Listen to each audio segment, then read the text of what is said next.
A filha de Ai tomou um pano de saco e espalhou para si sobre a rocha, desde o início da colheita até que a água caiu sobre eles do céu, e não deixou que viesse sobre eles nem ave do céu de dia e nem animais do campo à noite. E disseram a Davi o que Rispa, a filha de Ai, a concubina de Saul, havia feito. E disseram a Davi o que Rispa, a filha de Ai, a concubina de Saul, havia feito. E você senta adorando o nome de Jesus. Glória a Deus, aleluia, Senhor. Redobre a sua atenção, porque reinava sobre Israel Davi. Para quem não sabe, Davi foi ungido 3 vezes. A primeira vez que Davi foi ungido foi na casa de seu pai Jessé, por intermédio do profeta Samuel. A segunda vez que Davi foi ungido foi em Hebrom, e a terceira em Jerusalém. Davi, ele nos chama a atenção porque Davi, ele entendia que desde a primeira vez que o óleo foi derramado na sua cabeça, ele entendia que unção não tinha prazo de validade. Porque desde a primeira vez que o óleo foi derramado sobre a sua cabeça, a Bíblia nos mostra que Davi, ele não assume imediatamente a posição, o governo, o palácio, o reinado. A Bíblia nos diz que ele é ungido entre os seus irmãos, e ele nem na mesa da comunhão ele se assenta. Ele levanta, e a Bíblia nos diz que ele vai em direção de volta a apacentar as suas ovelhas. E olhe para cá, porque o texto é lindo, porque Davi, ele aparece no reinado, e a primeira aparição de Davi no reinado não é como rei, é como servo, porque Davi entendia que antes de chegar ao nível de rei é necessário eu aprender primeiro a servir, porque todo aquele que não tem capacidade de servir, ele nunca vai chegar ao nível de ser rei. E Davi entendia isso, a tal ponto que a Bíblia nos mostra que depois da morte de Saul, Davi assume a liderança, Davi assume o governo, Davi está à frente da nação de Israel. E percebe-se que quando Davi assume essa liderança, Davi está à frente da nação de Israel. O texto nos mostra que Davi vai passar por uma grande crise. A fome sobrevém sobre a terra. A Bíblia nos diz que a seca, ela predomina, oh glória, a terra. A Bíblia nos diz que quando Davi percebe que aquela seca, ela se prolonga, porque não é uma seca de 1 mês, não é uma seca de 2 meses, é uma seca de 3 anos. A seca se prolongou. Davi entra em desespero, porque Davi entende o porquê que isso está acontecendo sobre a nação. Se isso se prolongou, é Deus chamando a atenção para um conserto sobre a nossa vida, porque a gente tem que entender que provação, quando são duradouras na nossa vida, é Deus querendo chamar a nossa atenção para um conserto.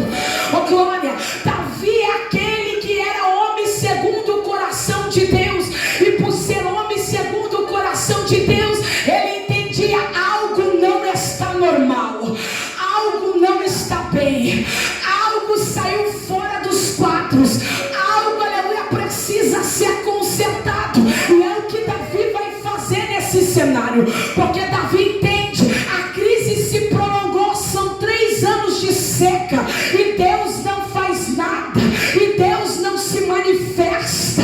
Oh glória, a população já está em desespero. Aí sabe o que Davi vai fazer? Davi vai orar ao Senhor, Davi vai se consultar ao Senhor, porque todas as vezes que as coisas fogem do meu controle, eu preciso colocar o joelho no chão, e eu preciso orar ao Senhor para que Deus me corresponda, para que Deus me atenda, para que Deus fale a respeito daquilo que está acontecendo sobre a minha vida e sobre a minha casa.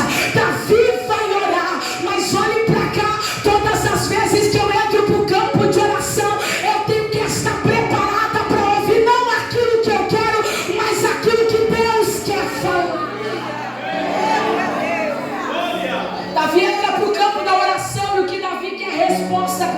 situação. Olhe para essa pessoa e diga para ela: você quer resposta? Então se segura nesse banco, porque Deus vai te corresponder nessa hora. Às vezes a resposta que nós estamos buscando não é aquilo que nós queremos ouvir. Davi quer resposta, pastor. E quando Deus diz para ele o porquê daquela seca, Davi entra em choque. Por quê? Porque quando Davi pede, aleluia, uma resposta para Deus, Deus diz para ele: sabe por que da seca? Sabe por que da crise? Sabe por que, aleluia, glória, que a terra está passando, aleluia, por tribulação?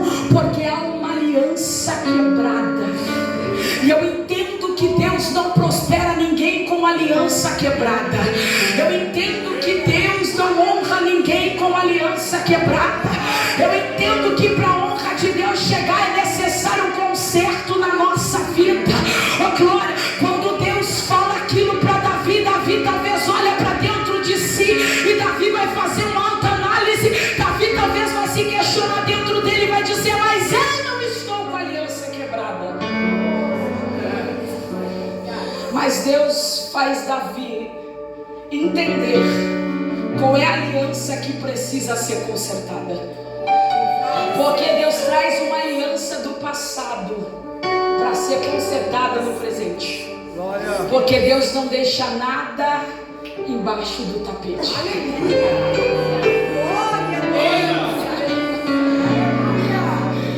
Deus olha para Davi e Deus diz assim: é uma aliança quebrada. Essa aliança foi feita com os gibeonitas. Tu não é o causador dessa aliança, Davi, mas é necessário que você levante e conserta. Porque Deus jamais vai colocar alguém no lugar de alguém para cometer os mesmos erros que outrora outros estavam cometendo. Eu vou repetir: Deus jamais vai permitir colocar alguém no lugar para cometer os mesmos erros que outras pessoas estavam cometendo. Deus traz uma aliança do passado. Quem é o causador dessa aliança? É Josué. Lá no seu capítulo 9 nos mostra Josué fazendo aliança com os gibeonitas. Nós percebemos que Josué ganha notoriedade e poder porque havia uma palavra de Deus liberada sobre a sua vida depois da morte de Moisés. Deus olha para ele e diz assim: meu servo Moisés morreu, agora tu levanta, seja forte e corajoso e vai. É por isso que ele ganha autonomia e vai. Por quê? Porque havia uma palavra liberada sobre a vida dele, e a palavra de Deus era: aonde você colocar a planta dos teus pés, eu darei para você como herança, eu te abençoarei. É por isso que Josué entra em territórios e conquista territórios. Josué vem vencendo guerra sobre guerra. Mas olhe para cá, todas as vezes que Josué se aproximava, aleluia, de uma próxima terra para ser conquistada, o inimigo adversário sabia quem Josué era, sabia quem estava com Josué. Levante a tua mão, porque eu vim profetizar na tua vida. Eu vim dizer a respeito, aleluia, de quem você é aqui nesta noite. E quem você é tem feito você conquistar territórios sobre a tua vida. Oh, os gibeonitas olham para Josué e eles dizem assim: esse homem não é normal. Esse homem se tornou grande. Aonde Josué entra, ele prevalece, ele conquista, ele toma para si. Outra coisa, dá para se notar que o Deus de Israel é com Josué. Aí eles olham e dizem assim: não dá para vencer Josué na espada, porque ninguém prevaleceu contra Josué na espada. Não dá para vencer Josué com glória, com soldados, porque milhares de soldados foram, aleluia, encarar Josué e nenhum prevaleceu. E o que nós vamos fazer? Vamos se disfarçar, vamos se camuflar. Vamos colocar vestes velhas, sapatos envelhecidos. Vamos pegar vinho, aleluia, velho, pão embolorado. E vamos ir até Josué para criar um vínculo de aliança, para que ele não nos mate. Olhe para cá, porque todas as vezes que o adversário não conseguir te derrotar na espada, oh glória, com armamentos, ele vai tentar tocar no teu equilíbrio e no teu emocional. É o que ele faz com Josué. Por quê? Porque quando eles chegam diante de Josué, a Bíblia nos mostra que a aparência que eles chegam comove o coração de Josué. Josué não vai olhar para dentro do coração daqueles homens. Josué não vai olhar, aleluia, para dentro deles e ver a maldade que existia no coração deles. Mas Josué olha para a aparência, e a aparência é precária. A aparência é a aparência de quem precisa de ajuda, quem está passando por uma necessidade. Mas olhe para cá, eu aprendi no contexto bíblico que nós cristãos não agimos pela emoção. Nem o culto é emocional, até o culto é racional. Porque se a gente fosse se levar pelas emoções da vida, nós ia se dar muito mal, oh glória. Mas Josué é levado pelas emoções. Ele olha para o cenário e ele diz: coitados, precisam de ajuda, precisam de uma mão estendida. Lá vai Josué criar vínculo de aliança com quem Deus não lhe ordenou.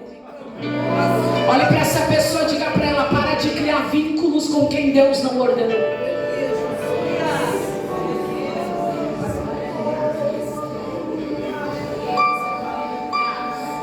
Josué faz aliança, e a aliança que Josué faz é de altar. E eu aprendi no contexto bíblico que Deus zela pela aliança feita no seu altar. Por mais que o indivíduo não vale nada, Deus zela pela aliança feita no seu altar. Josué faz aliança de altar. Só que a Bíblia nos diz que depois que ele faz aliança, 3 dias depois a máscara do inimigo cai, porque ninguém consegue sustentar a máscara por muito tempo. Aleluia, Jesus. Josué olha e diz assim: o que vocês fizeram contra mim? Me enganaram. E agora eu não posso matar vocês, porque a sentença que era para nós era de morte. Mas quando ele desceu nessa terra, ele disse: não vai morrer, mas vai viver. Não vai morrer, mas vai viver. Eu vou repetir: não vai morrer, mas vai viver. Oh glória. Josué olha para os seus adversários e diz: já que não dá para matar vocês, eu vou botar vocês para trabalhar. Oh glória. Vão ser carregadores de água e rachadores de lenha. Vão trabalhar na casa do Senhor. Oh glória. Olhe para essa pessoa e diga para ela nessa noite: você só está aqui. Não é porque você é merecedor, é porque a sentença era de morte, mas Deus trouxe livramento. Oh glória. E pôs você a trabalhar na casa dele. Oh glória. Pôs você a carregar água e rachar lenha. Oh glória. Tu não era merecedor, eu não era merecedora, mas o Senhor diz assim: já que não dá para matar, vai trabalhar. Já que não dá para matar, vou botar para trabalhar. Vai cantar, vai pregar, vai profetizar, vai trabalhar na casa do Senhor, porque o prazer de Deus não é matar ninguém. É por isso que essa aliança foi criada, e é necessário explicar isso, porque senão você não vai entender o contexto. Bendito o seu Espírito. Só que quando Saul entrou no governo, Saul começou muito bem, mas terminou muito mal. Saul vem quebrando com todas as alianças feitas no altar do Senhor, e uma delas é a aliança feita com os gibeonitas. Só que agora é Davi quem está à frente da nação. E Deus começa a requerer dele um posicionamento. Porque eu entendo que a cadeira não vem só com honra, não vem só com destaque, não vem só com holofote. Ela vem com problemas para nós resolver também. Ela vem, aleluia, com situações para nós solucionar também. Oh glória! Era o Senhor olhando para Davi dizendo: levanta e conserta, levanta e ajeita. Oh glória! Levanta e põe a casa em ordem, ajeita esse negócio, meu filho. Oh aleluia! Olhe para mim, sabe por quê? Porque a tendência do diabo é olhar para nós e dizermos: oh glória, que aquilo que os nossos antepassados foram, nós também seremos. Os nossos filhos serão, oh glória, os nossos netos serão. Mas em nome de Jesus, pelo poder da palavra de Deus, toda maldição hereditária Deus coloca por terra nesta noite. Os teus filhos não serão o que os teus antepassados foram. Por quê? Porque você é um Davi nesta noite que vai se levantar para consertar, para ajeitar, para arrumar, para alinhar essa. Tem alguém nesse culto nessa noite?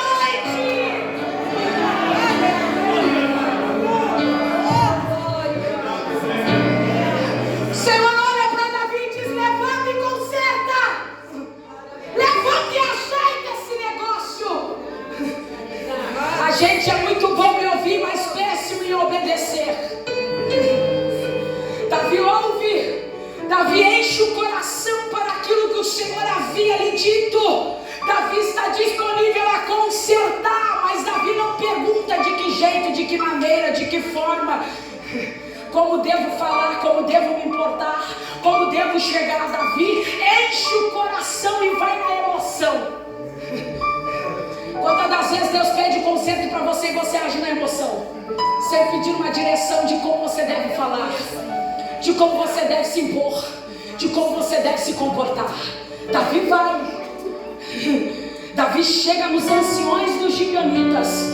E a Bíblia nos mostra que quando ele chega na presença dos anciões dos gibeonitas, ele faz a seguinte pergunta: o que vocês precisam para que essa aliança seja consertada? Quem é o rei aqui? Vamos lá, igreja, quem é o rei aqui? Davi. E Davi está dando ordem de escolha para quem não tem poder para escolher nada.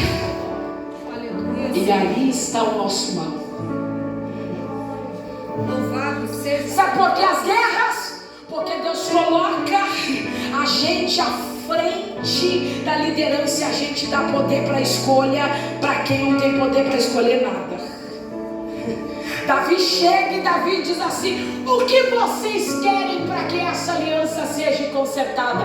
Porque na cabeça de Davi, Davi pensava: vão me pedir ouro e ouro eu tenho, vão me pedir terra e terra eu tenho, vão me pedir prata, prata eu tenho, vão me pedir, aleluia, glória, roupa celestial, isso tudo eu tenho. Só que Davi nunca imaginou que os anciões iam olhar para ele e ia dizer: nós não queremos roupa, não queremos ouro, não queremos prata, não queremos território, nós queremos 7 da casa de Saul.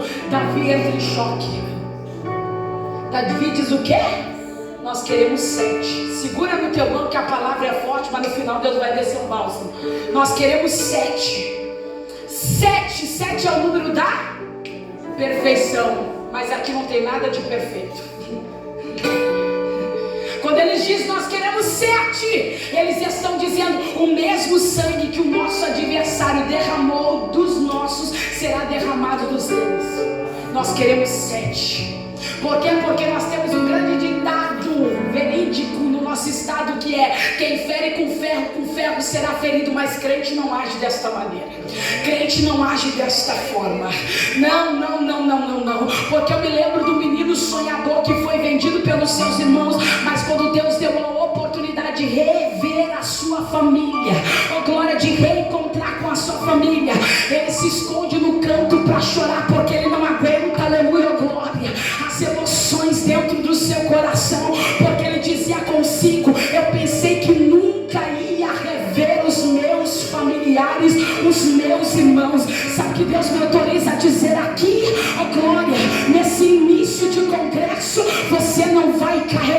raiz de amargura dentro de você, porque o que fizeram para você, você não fará igual, você não reagirá igual. Oh glória, eu estou cheia de Deus para profetizar aqui nesta noite. Oh glória, o que lhe fizeram no passado, você não vai carregar mais consigo, porque nessa noite Deus tem cura interior para mim e para você. Oh glória, você não vai falar, você não vai se justificar, é Deus quem vai justificar você. Paga esse texto que tá feio.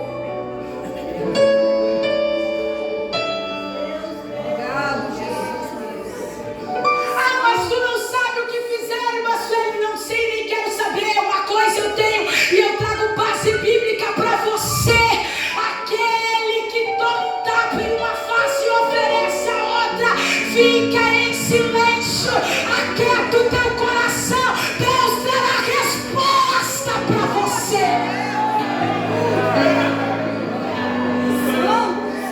Mas eles querem 7. E como a palavra, olha como a nossa palavra, ela é crucial na nossa vida. Por isso que a Bíblia nos diz que a palavra do crente é se ensina, não.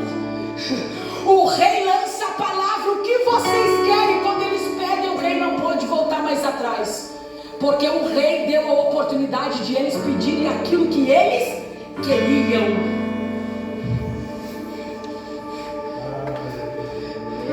Pare de prometer coisa para as pessoas que vocês não vão ter capacidade de cumprir. Não dê liberdade para quem não tem poder de escolha, não tem capacidade de escolher nada. A consequência vem lá na frente.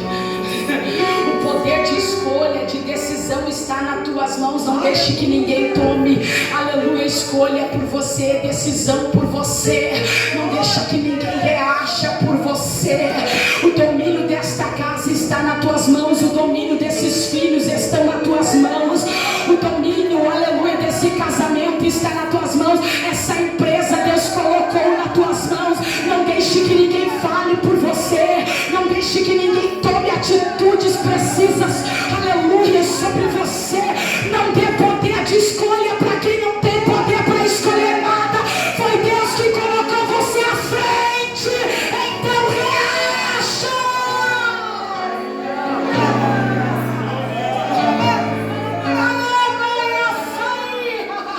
Davi não tem como voltar atrás da palavra que ele havia liberado. Davi dá ordem para os soldados: vão até a casa de Mical. Mical é filha de Saul. Eles entram dentro da casa de Mical e levam os 5 meninos que ela tinha lá. Davi dá ordem aos soldados e dizem: vão até a casa de Rispa, a concubina de Saul, e pegam os 2 meninos que ela tem lá. Levem os 7 para a forca. Os 7 morreram. Não se tinha o que fazer, porque eu aprendi nessa longa caminhada e pelo histórico verídico do meu pai, que as nossas consequências, elas são de fato reais na nossa casa. Como assim, irmã Sueli? A consequência da escolha. Saul fez uma maldade que ele jamais ia imaginar que ia recair sobre os seus netos e sobre os seus filhos. Pare de ser egoísta, não é só sobre você. Mas eu sou adulto, eu faço o que eu quero. Sim, eu te dou esse respaldo. Só que toda a tua escolha refletirá no futuro dos teus filhos e no futuro dos teus netos. Aleluia.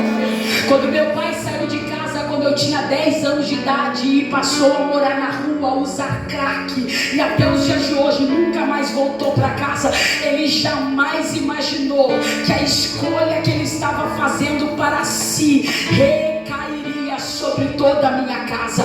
Eu caí no tráfico, meu irmão foi preso, a minha casa virou uma bagunça, somente pela escolha do meu pai. Oh glória, Deus me traz aqui, aleluia, oh glória, para pregar a base de um texto que as irmãs, aleluia, oh glória, trouxeram, que é o livro de Jó. Porque nós sabemos que esse homem, ele perdeu tudo, mas não perdeu a sua fé. Oh glória, olhe para cá, sabe por quê? Porque eu vim aqui debaixo de uma palavra revelada, e eu não vou levar nada para Porto Alegre, eu vou deixar tudo aqui o que o Espírito Santo me ordenar a falar. O futuro dos teus filhos, o futuro dos teus netos está nas tuas mãos, aleluia, glória. Então nessa noite faça a melhor escolha que você pode fazer. Eu vou repetir, faça a melhor escolha que você pode fazer. Os 7 são levados à forca, não há uma reação de Mical quando seus filhos são tirados de dentro de casa. A Bíblia não mostra nenhuma reação desta mulher. E eu entendo Mical, porque não são todas que têm suporte para passar por esse processo. Talvez Mical é aquela que se esconde dentro do quarto do secreto para chorar. Mical é aquela que não está preparada para sair porta fora, oh glória, e mostrar as suas feridas e mostrar a sua dor para todo mundo, oh glória. Mas olhe para cá, enquanto Mical, aleluia, não consegue reagir, não consegue se levantar, a Bíblia nos diz que Rispa nos dá uma lição, porque Rispa se levanta. Além de Rispa se levantar, Rispa, aleluia, glória, põe um pano de silício na sua cabeça. Ela vai romper a porta da sua casa. O que é um pano de silício? O pano do luto, o pano da tristeza, o pano da dor. Rispa não quer esconder para ninguém o que ela está passando. Rispa não quer, aleluia, ocultar para ninguém a dor que ela está sentindo, porque nós temos que parar, oh glória, de carregar fardos que não são nossos, porque o fardo de Jesus é leve. Tem gente entrando, aleluia, doente, saindo adoecida de dentro da igreja, pelos pesos, aleluia, que estão carregando, porque não quer demonstrar para terceiros o que está passando, não quer, aleluia, glória, mostrar para ninguém a dor que está carregando. Mas eu vim debaixo de uma palavra profética, assim como Jó fez, você faz, porque às vezes o que vai sobrar para nós é um caco de telha para coçar as nossas feridas. Mas eu não vou ocultar de ninguém, eu não vou esconder de ninguém o que eu estou passando e o que eu estou sentindo. Ela põe um pano, isso sobre a sua cabeça, e ela rompe a porta da sua casa. Ela sai. Para onde ela está indo? Ela está indo para o altar. Eu vou repetir, ela está indo para o altar. Está chorando, mas está indo para o altar. Está sofrendo, mas ela está indo para o altar. Perdeu tudo, mas ela está indo para o altar. A dor é grande, mas ela está em direção a um altar. Porque a dor não pode paralisar o propósito que Deus tem na tua vida. A dor não pode interferir o chamado que Deus estará. Pai, a dor não pode interferir a tua adoração. Ela levanta e ela vai para o altar. Pegue na mão dessa pessoa e diga para ela: não importa se você está com pano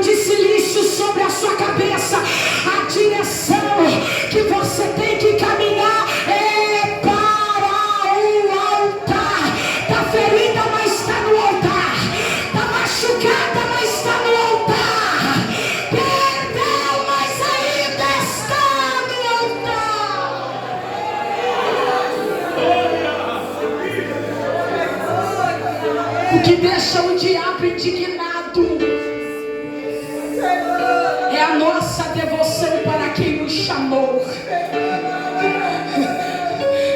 Lá vai ela em direção ao altar. Como assim, pregadora?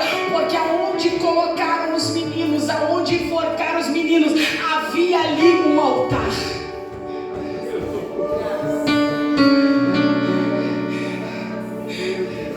Porque eu aprendi que as minhas dores,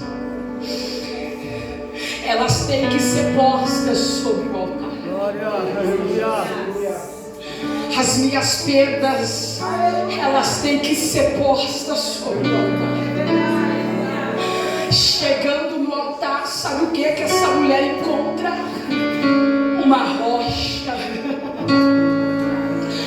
uma pedra. Sabe o que ela faz? Ela forra a pedra com lençol. Ela forra o rochedo. Quando ela forra o rochedo, ela começa a tirar um por um dos meninos que estão enforcados e colocar sobre a rocha. Meu Deus, aleluia.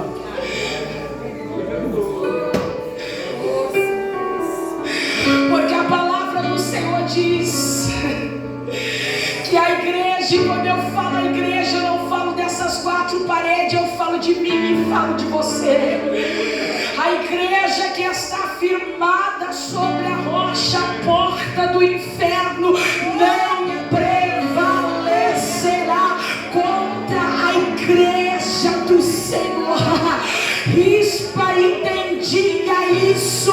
Quando ela pôs os meninos sobre o altar, ela está colocando aquilo que se morreu sobre o altar. Aleluia, Jesus. Eu encerro, olhe para mim.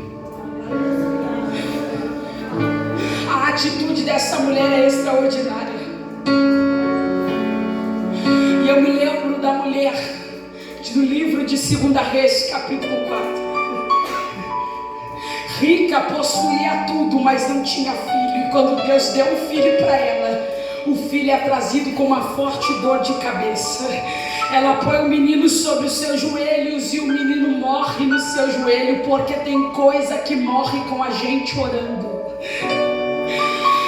A Bíblia nos diz que ela toma o menino em seus braços e ela leva para o andar de cima. Porque aquilo que sai do meu controle é necessário eu levar para o andar de cima. Aquilo que eu não consigo resolver é necessário eu levar para o andar de cima. Quando ela põe o menino na cama do profeta, ela vai em busca do profeta. Oh, aleluia! Porque ela entendia, eu não pedi nada, foi Deus que me deu. Oh, aleluia! E se foi Ele que me deu, eu não aceito perder. Oh, glória! Há uma palavra de posicionamento para alguém aqui nesta noite. Levanta, porque eu não estou pregando para quem decidiu desistir. Eu estou pregando para quem, aleluia, desistiu. Não, mas decidiu permanecer na posição e no altar de Deus. Rispa põe os meninos sobre o altar. E pastor, o que me chama a atenção é que aquela mulher vai começar a viver uma guerra intensa ali sobre o altar, com todos os meninos mortos sobre o altar. A Bíblia nos diz que de dia as aves de rapina vinham para tragar os corpos dos meninos, comer os corpos dos meninos. E essa mulher me ensina que nós, irmãs do círculo de oração, carregamos uma das ferramentas mais poderosas que alguém já viu. Que ferramenta é essa, irmã Sueli? O lenço. Eu não sei você, mas eu fui criada por uma avó que dizia: pega lá minhas coisas e não esquece do meu lenço. Glória a Deus, aleluia. Uma ferramenta que parece não não ter utilidade aos nossos olhos, mas foi específica para o problema de Rispa, porque com um lenço na mão ela conseguiu espantar as aves de rapina que vinham para tragar a carne dos seus filhos. Deixa eu liberar isso aqui para quem tem mão para levantar e boca para dar glória. Há um lenço que Deus colocou nas tuas mãos, há uma ferramenta que Deus entregou sobre as tuas mãos.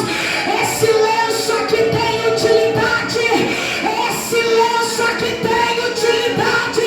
Com esse lenço você já venceu guerra sobre guerra. Há um lenço na tua mão para você chorar, há um lenço na tua mão para você clamar, há um lenço que trará vitória para dentro da tua casa.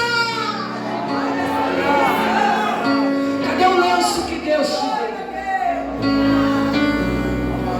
Cadê a ferramenta que Deus te deu? Às vezes o que nós queremos é algo grandioso para fazer demonstração para quem está nos vendo. Só que quando Davi recebe a armadura de Saul, ele mesmo não consegue caminhar, porque era grande demais para ele. Aquilo que serve muitas das vezes para terceiro não servirá para você. Aprenda a guerrear com a arma que Deus te deu. Aprenda a se defender com os utensílios que Deus te deu. Glória. Eu sinto Deus aqui neste lugar. A primeira ferramenta que ela vai aprender a utilizar em meio a essa guerra é um lenço. A segunda ferramenta que ela vai observar que ela possui na sua vida é quando a noite chega. Porque quando a noite chega, as pestes saem para fora, e a intenção das pestes é carregar os corpos dos meninos para dentro da escuridão. E quando a gente fala de peste, a gente fala de demônios. E quando a gente fala de demônios, tem crentes que arregalam os olhos. Oh glória, mas só tem uma coisa que me dá autonomia para expulsar ele. Oh glória, e fazer com que ele não volte é acendendo a tocha como Rispa acendeu. Porque a Bíblia nos diz que quando as pestes vinham, ela acendia a tocha e eles corriam, eles fugiam. Oh glória, porque eu vim pregar aqui nesse início de campanha que Deus está reacendendo algumas tochas que andam por aí apagadas. O diabo não vai ter êxito na tua casa enquanto ele houver uma tocha acendida nesta casa. O diabo não vai ter êxito sobre os teus filhos quando ele vier sobre a tua vida uma tocha acesa. Ele não terá êxito sobre a tua casa.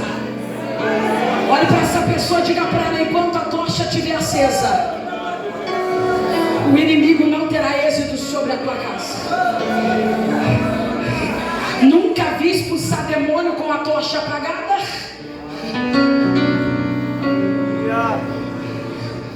É por isso que o diabo tem tido êxito no meio das casas, nesse século que nós estamos vivendo.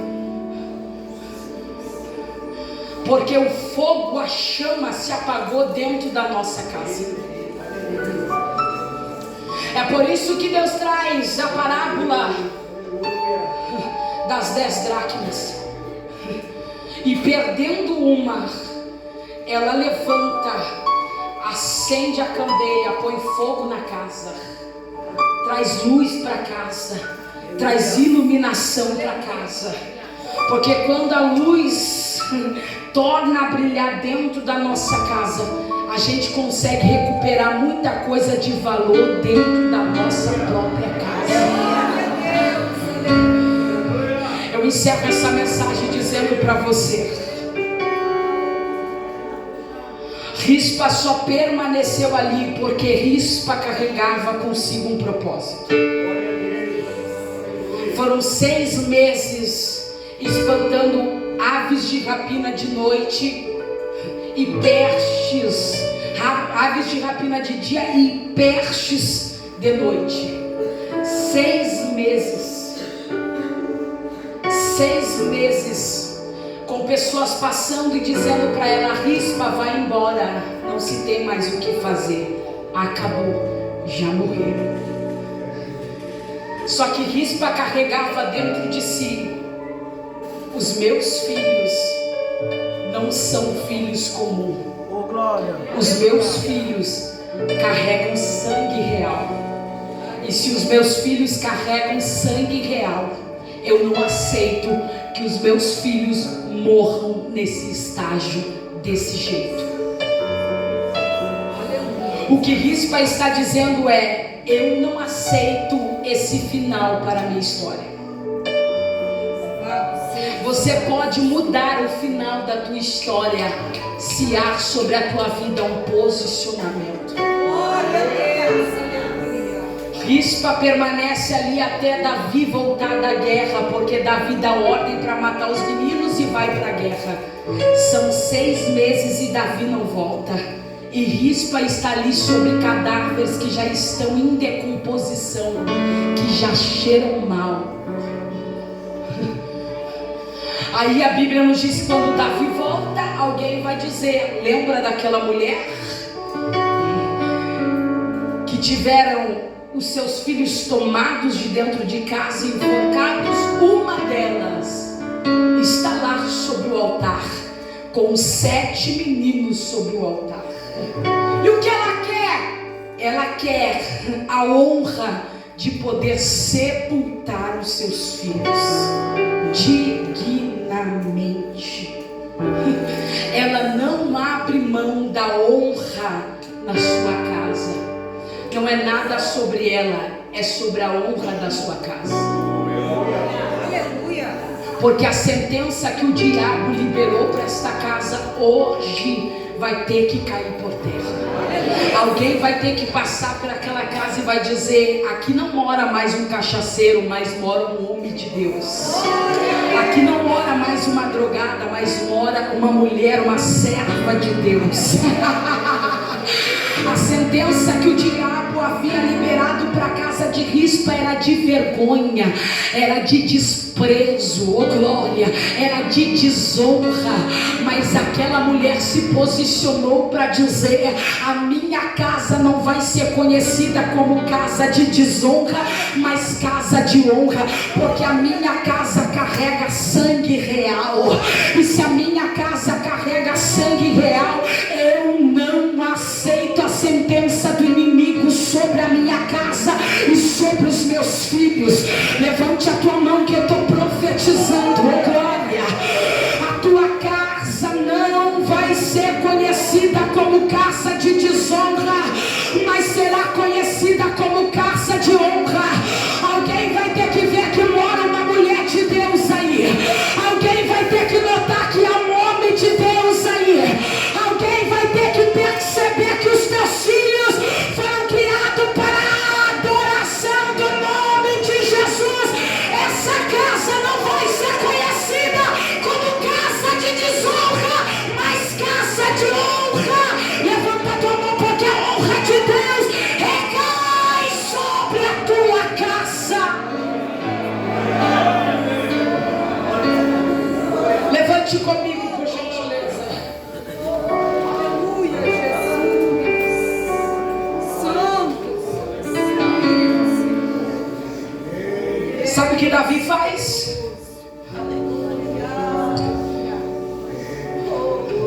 Davi olha e diz assim: pois então vai lá e diga para Rispa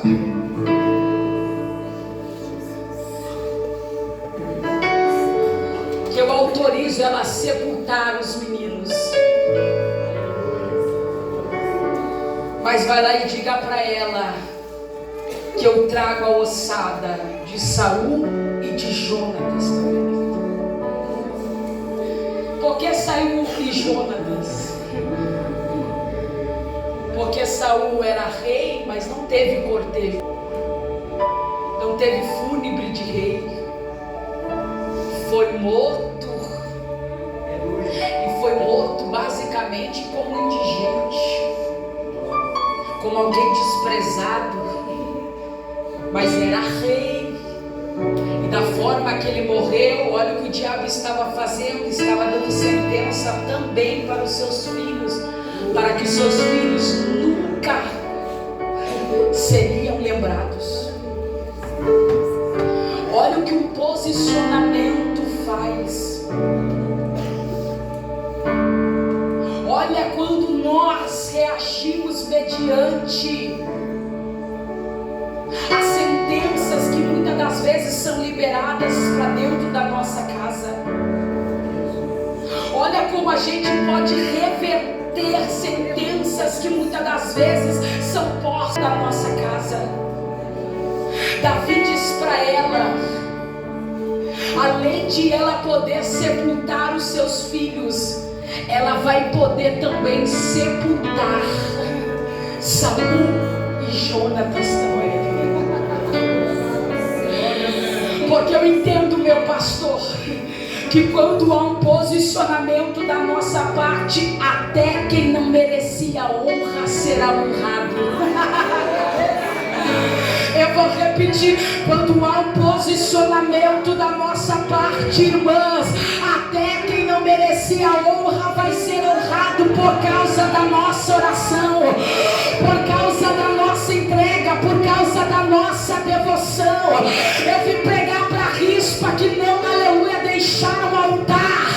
Eu vim pregar para a Rispa que estão posicionadas sobre o altar e não abram mão da honra de Deus sobre a sua casa.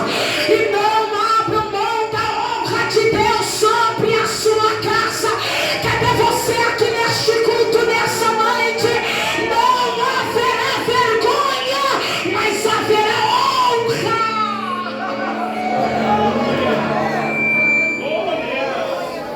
Eu quero orar por você. Eu me lembro quando o diabo gritava sobre a minha casa, dizendo para minha mãe, para Sueli, a cadeia ou morte, não se tem o que fazer, menina rebelde, não escuta ninguém. E a minha mãe com um lenço na mão, oh, diante do altar dizia, para minha filha é nação, estado, países. Eu ainda vou ver Deus usar a minha filha com poder e autoridade. Está na hora de você se posicionar por esta casa. Mas irmã Sueli, eu já perdi, não tem problema. Faça que nem Jó, oh glória, porque Deus vai restituir em dobro. Oh glória, Deus te dará em dobro. Só não desiste. Eu vou repetir, só não desiste. Tem alguém para colocar as dores aqui sobre o altar? O altar está aberto para você aqui nessa noite. Eu disse que o culto é racional. O altar está aberto para você colocar as suas dores sobre a rocha, sobre o altar aqui nesta noite. Eu vou dar uns segundos para você sair desse banco. Vou dar alguns segundos para você se colocar em posição, não só por você, mas sobre toda a tua casa. Não deixe o orgulho falar alto. Você sabe que essa casa precisa que a honra de Deus seja derramada. Oh, essa casa precisa que a honra de Deus seja derramada. Não haverá vergonha, não haverá vergonha. Vem mais pra frente, vem. Eu quero que as irmãs do círculo de oração abracem uma irmã aqui embaixo. Hoje a festa é de vocês, mas vocês vão trabalhar aqui nesta noite. Oh glória, vocês vão trabalhar. Oh, há uma presença aqui do Espírito Santo. Enquanto você abraça, Deus vai renovando essa pessoa. Enquanto você abraça, Deus vai derramando dupla honra sobre a vida dessa pessoa. Enquanto você abraça, Deus vai tocando, Deus vai curando. Não haverá desonra nesta casa. Você não fez filho para os mundos. Você não fez filho para prostituição, para drogadição. A sentença que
Tem honra de Deus chegando para essa casa.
conhecida como casa de desonra, mas será conhecida como casa de honra. Tua casa não vai ser conhecida pelas dores que a tua casa passou, pelas perdas que a tua casa vivenciou, pelos traumas vividos, mas tua casa será conhecida como casa de honra, como casa de bênção. Deus tem dupla honra para derramar para tua casa, viu, moça? Você que está com a menina aí, eu preciso de uma irmã para abraçar ela lá. Corre uma irmã lá, solte a menina um pouquinho. Isso, você mesmo, não tem ninguém, só tem você aqui. Oh glória, Deus derrama honra hoje para dentro da tua casa. Você vieste aqui em busca de uma resposta, e Deus traz resposta para o teu coração nesta noite. Todos os traumas vividos, todas as perdas vividas, viu? Deus diz assim: eu derramo dupla honra. Tu darás testemunho acerca do que eu vou fazer, porque tu és do altar. O altar te pertence, e quem é do altar não consegue fugir dele.